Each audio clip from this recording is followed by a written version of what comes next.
नमस्कार। मैं हूँ माधवी, आपकी नींद की परी।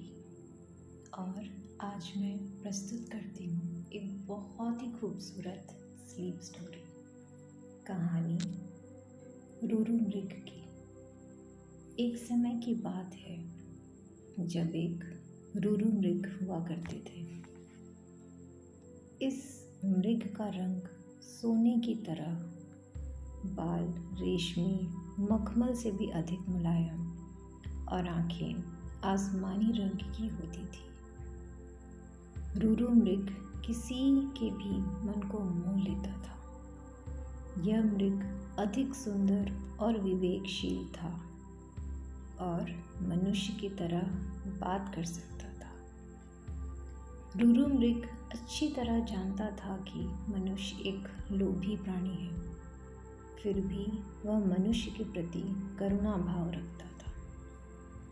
एक दिन रूरू मृग जंगल में सैर कर रहा था, लेकिन तभी वह किसी मनुष्य के चिल्लाने की आवाज़ सुनता है।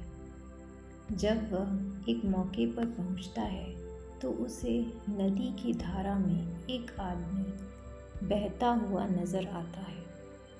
यह देखकर मृग उसे बचाने के लिए नदी में कूद पड़ता है और डूबते व्यक्ति को उसके पैर पकड़ने की सलाह देता है, लेकिन वह व्यक्ति उसके पैर पकड़कर मृग के ऊपर ही बैठ जाता है।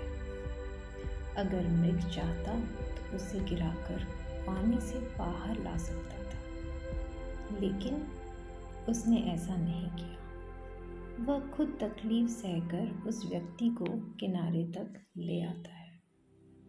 बाहर आते ही व्यक्ति मृग को धन्यवाद करता है, तो इस पर मृग कहता है, अगर तुम मुझे सच में धन्यवाद करना चाहते हो तो किसी को यह मत बताना कि तुम्हें एक स्वर्ण मृग ने डूबने से बचाया है।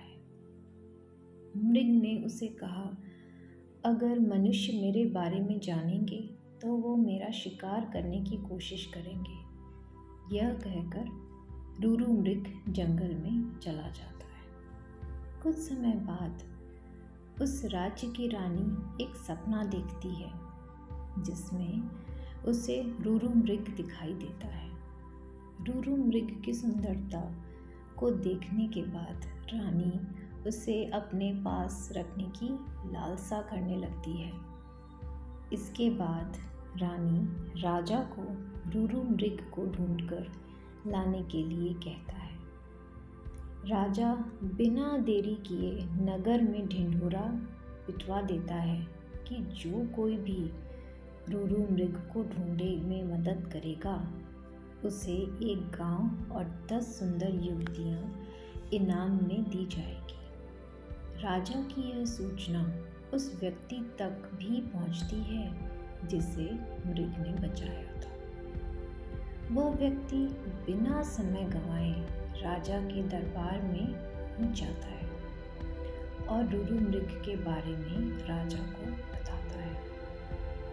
राजा और सिपाही सहित वह व्यक्ति जंगल की ओर चल पड़ता है। जंगल में पहुंचने के बाद राजा के सिपाही मृग के निवास स्थान को चारों तरफ से घेर लेते हैं। जब राजा मृग को देखता है तो खुशी से फूले नहीं समाता, क्योंकि वह मृग बिल्कुल वैसा ही था जैसा रानी ने बताया था।